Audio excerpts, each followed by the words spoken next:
Welcome to Background Radio. In today's episode, we have a very special guest, my friend Yipeng, a seasoned entrepreneur from China. He has built an impressive global business. His incredible 15 years of journey perfectly reflect the evolution of China's business community in the past decades. Yipeng started his entrepreneurial journey in Beijing right when Premier Li Keqiang's massive entrepreneur and massive innovation initiative was gaining momentum. From there, he ventured into the bustling city of New York, along with countless other investors, finding investment opportunities during the peak of Sino-US relationship. But Yipeng's story didn't end there. He made a strategic return to China and led a remarkable buyout of a publicly listed company. And in the past couple of years, he has set his sight on new horizons, Southeast Asia, Africa, and Central Asia. Today, we're going to dive deep into Yipeng's mindset and explore the reason behind his strategic shift. Why did he choose these regions over advanced economies? Yipeng's journey is not just his own. It represents the story of countless Chinese entrepreneurs who have embarked on global adventures. These stories often remain hidden from public eyes, as there's a saying in China that goes, make big money quietly, 闷声发大财. But today, we have the privilege of unveiling the remarkable thinking behind these entrepreneurs. Yipeng, can you tell us about your business experience? My experience expanding from investor, venture investor, startup owner, and we call it entrepreneur, but it's more like a businessman in different area. I have been in social network, early stage venture capital, consumer product, and right now I am in automotive business. So it's kind of very disconnected in my different stage of business experience. It's actually my philosophy. We just need to find the right product market fit and apply your knowledge and know-how to organize a bunch of people to deliver something. I have been in China, been in US, now been in Singapore, and been in Africa. The market is so different.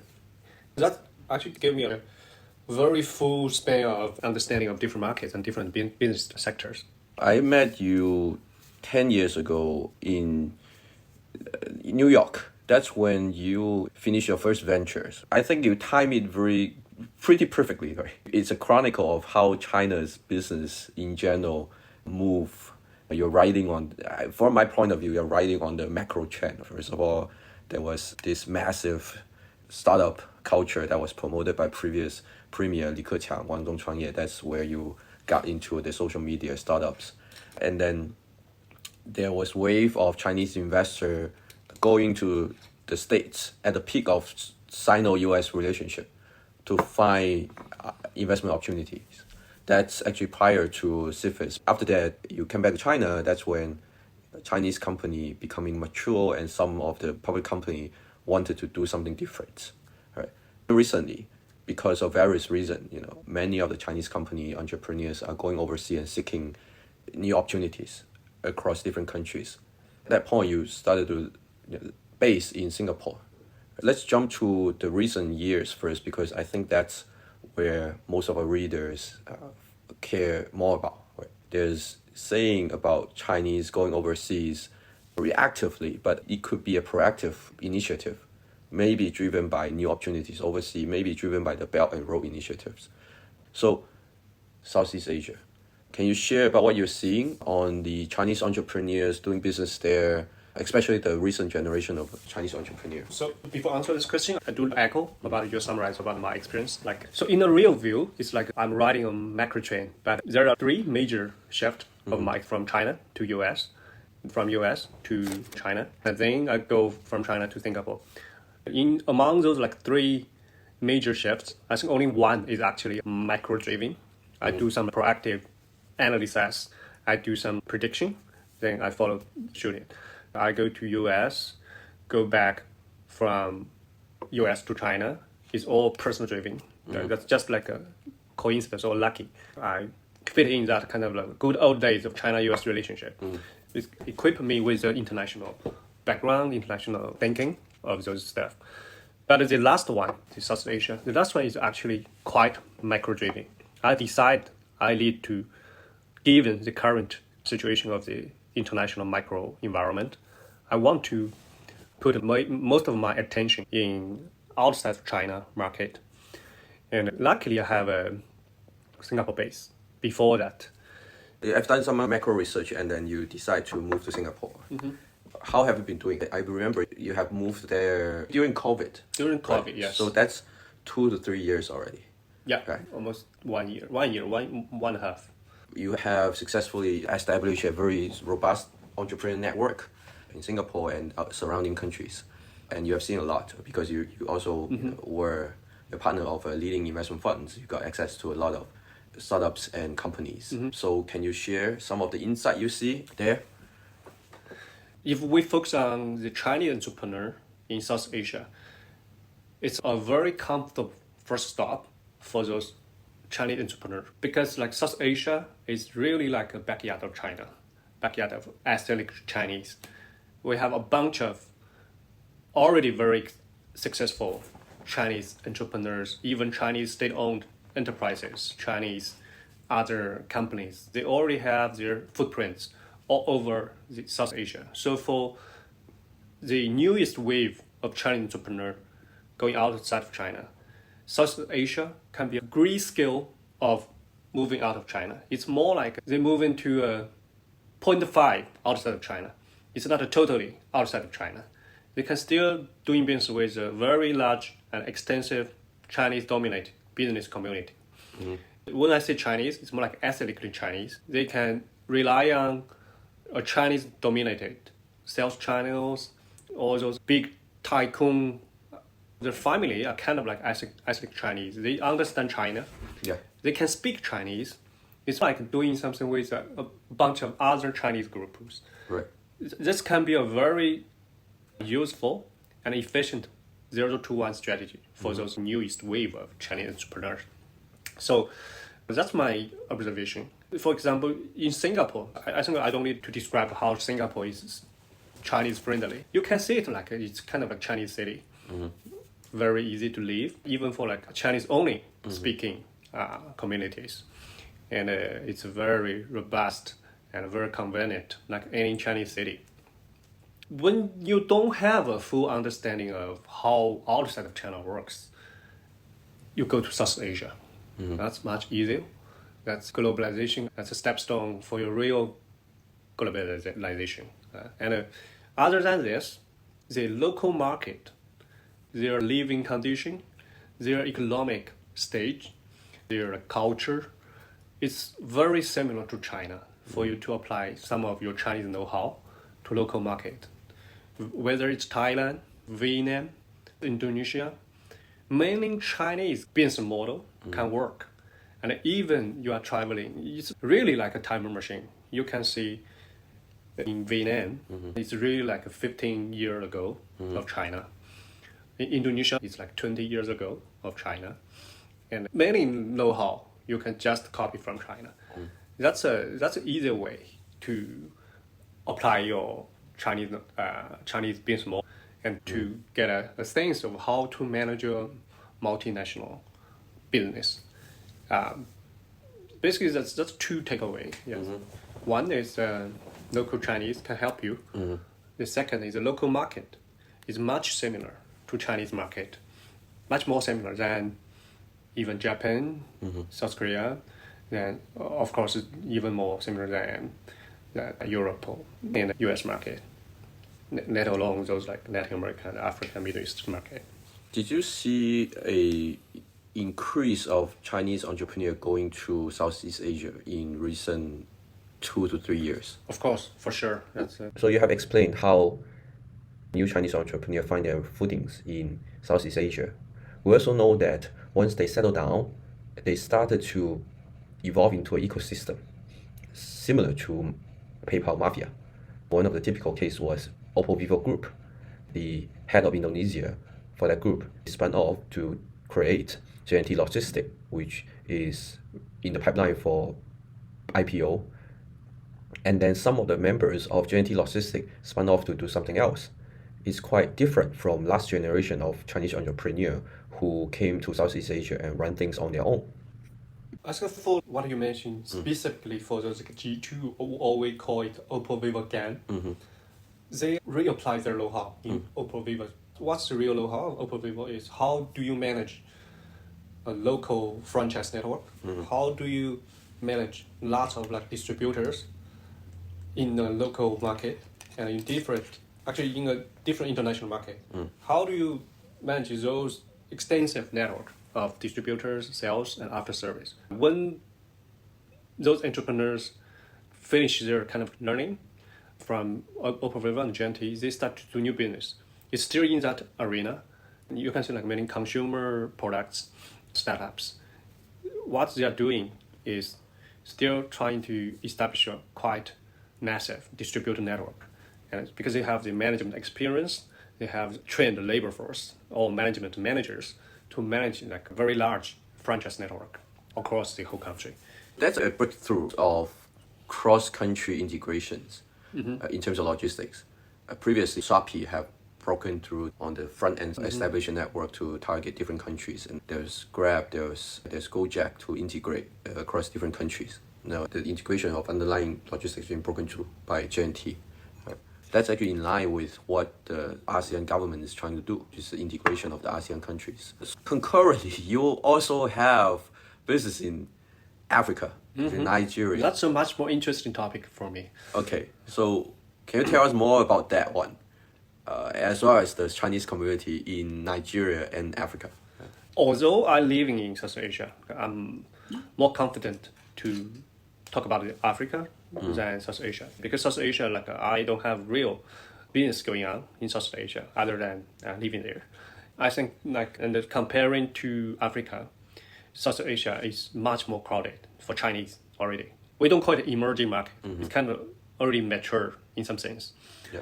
But for Africa, it's still a frontier market for most of the Chinese, and for like even those like already doing cross-border business, already doing overseas business of Chinese entrepreneurs, it's still a frontier market, emerging market for them. So when we talk about Africa, we need to know Africa is a very large geographical concept. Usually when we talk about Africa, it's actually about like sub-Sahara Africa. It's not including the North Africa, which including countries like Egypt, Libya, Morocco, which recently had a very terrible earthquake. Those countries are more South Africa area. Yeah. They are more economically connected. They are all around the Mediterranean Sea. When we talk about Africa, it's actually sub-Sahara Africa. Within sub-Sahara Africa, there are East Africa, West Africa, and Southern Africa, including South Africa and other Southern African countries.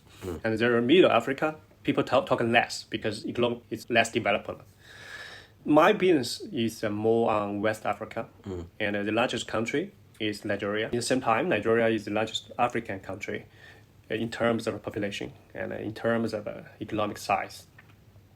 Nigeria alone has a 220 million population, of the youngest country in the world.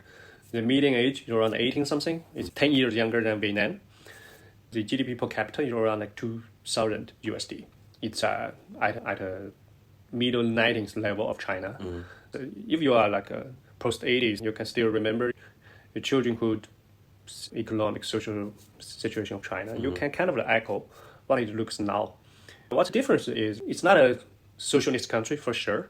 So the wealth distribution is much more unequal than what you remember about China. So what we do there, we actually serve, we call it like a high income people of local market. We sell cars to the local market, but with a relative higher price. It's over 30,000 USD. It's not cheaper even in China, but we are enjoying a very high purchase power from that group in that market. I give you a general understanding of the West African market. Its income level is very diverse. And you can choose what income level you want to go in, you want to serve. And there's no real Chinese community there. It's far away from China. Even in the big city, Lagos, they have 21 million people living there. I think the Chinese community is less than 100K, including many Chinese state-owned infrastructure companies, all those big Chinese construction companies. They are more in infrastructure part. It's not usually integrated in local market. It's in government projects. So for the real market-oriented sector, it's even less. The biggest outside business community is actually from India, from Middle East. They're much more active than Chinese entrepreneurs, Chinese business there. So you have established a car dealership there. Actually, it's been very successful, right? I remember at some point you tell me there's 40 to 50 distribution points across the country of Nigeria, right? You're growing 100% per year. When you go there, how did you set up the business and what were the challenges? Let me talk about less about the micro thing, what we do. I'll give you some understanding of the macro thing, why we can do that. Basically, the market is kind of like our sales side market. It's not only about cars. Many basic consumer products, it's a sales side market. It's shortage of goods. If you can provide something cheaper and distribute it more efficiently, you can easily gain customers. You can easily sell your products. For many investors or entrepreneurs from China or from US, you are more used to think about the demand side. You think more about how do we streamline our operations to reach the customer? How do we use some high tech to increase my distribution efficiency or to reach the customer more efficiently? That's past 10 years, 20 years, the Chinese environment trained you because the Chinese market, we have at least abundance of goods, abundance of capacity. We have overcapacity in major industrial outputs, in major consumer products. But in Nigeria, in most African countries, it's a shortage of goods. We need to mainly consider about supply side.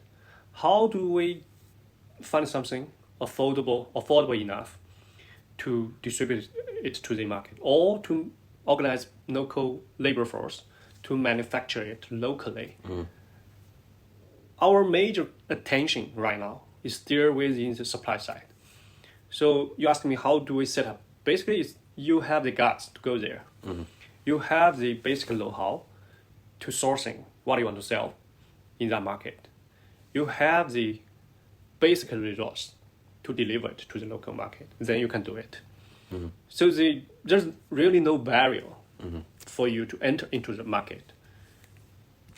If there's some kind of like a barrier, it's more like operation level, like how do I set up a company? How do I find the right guy to help me getting through the kind of like obscure legal system, obscure business environment? But it's more in a tactical level.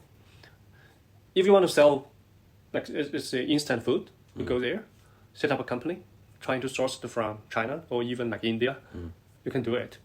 You want to sell like clothing, garments, you want to sell like electronics, go there, sell it. Have the guts to set up company there, to live there at least like 6 months, a year. You can do it. There's no real barrier. When you say that there's no real barrier, the biggest barrier is the determination, right, to move so far away. So what's the composition of the startup team or your team or other Chinese companies' team in terms of local talents versus Chinese talent? It sounds like it's very hard to recruit Chinese talents, but meanwhile you also need some of the know-how right, from these Chinese talents that they have acquired in China. What was that, the team and talents composition, and how do you think around it? We have been there like for 3 years. At the first stage is really like bringing enough Chinese managers, Chinese talents there. But right now we are shifting our strategy, trying to train more local, not only those like blue collar workers. We're trying to train more local managers. The key is whether it's from a local empowerment perspective or it's from our own profit-driven perspective. You go to those low-income countries, if you can organize those like local workers, local managers, it gives you a cost-saving effect. Honestly, it's much cheaper to use local people. If we have to bring Chinese talents, Chinese managers, or US talents to the local market, the cost is much higher. So our mentality is Like if we do it again, at day one, we want to focus on train more local managers, local talents team. That's our mentality. Did you see a cultural difference when you get Definitely, there? yes. Yeah. What was that? What would be some of the cases you get? What I can see is definitely not the stereotype. Many Chinese people there's some stereotype. Chinese think about, African people, maybe they don't work hard enough. They are more enjoying their life. For sure, yes. But I think it's more economics reasons than kind of like cultural reasons. If you give like enough incentive, at least in our team, they're working very hard. They can still like working 6 days a week. They follow the deadline you give them. So the major cultural gap is, as a Chinese, you have to overcome your stereotype to understand the subtle difference between their culture and your culture. But you can implement some like modern management theory on them. You need to overcome your own kind of cultural bias to the local people. I can echo with you. Within China, there's the stereotype sometimes can go to extreme, and we can consider that as racist thinking. Right? That's also a lack of information exchange, and because it's somewhat Africa community used to be under the influence of Europe and Western world, and there's less information flowing to China, and now you have established a foothold in Nigeria. Recently, you told me that you are thinking about expanding or doing some business in Central Asia. A few months ago, you went to Central Asia. Where did you go? Kazakhstan. So what was the thinking around that? What we do is related to used cars. We like to look around for all those used car dominant market. I mean, dominant means used car is much bigger than new cars. So Central Asia is in that category. So we go there. That's my reason. But and some macro reason is from my friends' cycle, and from my readings and all the news feeding to me. The Central Asia is in a major shifting from a more closed economy to a more open up economy, and from a more monopoly dominant local market to a more market driven market. There are some like political reasons, but the major reason is Central Asia, let's say, and the whole middle Euro Asia area, Central Asia and the Middle East, are getting more and more important in current international relationships. Let alone those Ukraine war create a kind of like Disruption to the supply chain. opportunity Yeah. for Central Asia countries to have a more weight the international supply chain logistic. So that's my reason to go to Central Asia. I want to know what's happening there. What's your plan for establishing business in Central Asia? We actually I go with another startup. They already start operation there. Yeah. So my goal is, of course, trying to do something there, and especially the auto market is quite booming. Got it. You went Southeast Asia, Africa, Central Asia, but you didn't mention advanced countries. Yeah, that's not my interest anymore. Why? Let alone the political and the international relationships. We cannot think really long term. Let's say in US market, even TikTok, don't know what's the next day will happen. How we are a smaller business, how can we think really long term? It's not that stable anymore. Maybe there's some bias in it, but that's my kind of like prediction. Like we cannot think really long term in those markets. That's one reason. The second reason is we need to find somewhere really lead us, like as a Chinese. We have a strongest industrial supply chain in the world. China has kind of redundant already. For European, for US, all the international supply chain used to rotate around those markets. They don't have like the lack of goods, really the industrial outputs. Even it's from China, from Mexico, from South Asia, they have a very established channel going to European and US market. They have very strong local player, demand side player, like distributors, trading firms, a very strong local business community. They are doing it very well. They have like the best company in the world. It's not an underserved market. It's overserved market, like China, Right. in different ways. So what I'm trying to identify is really underserved market. From a business perspective, it's much easier to do business, much easier to start business at least. From a social perspective, it creates more value.